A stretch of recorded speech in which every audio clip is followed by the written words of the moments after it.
That child's soon going to be an adult that's going to make very similar decisions.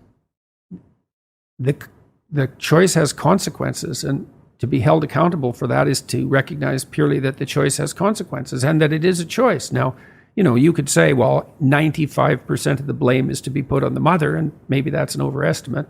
I think it probably is. But the child could say, Mom, you don't have to worry about me. I'm going to get up and go do this.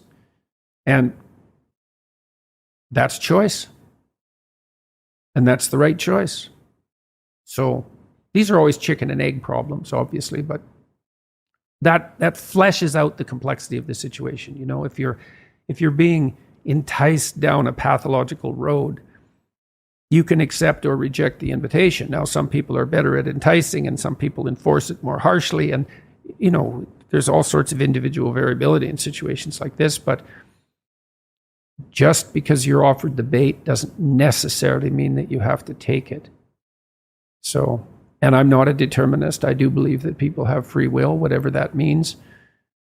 That's a murky subject and it gets complicated the more you look at it, but whatever. It's still a good shorthand way of describing the fact that we seem to be cursed with responsibility for our own destiny, at least to some degree.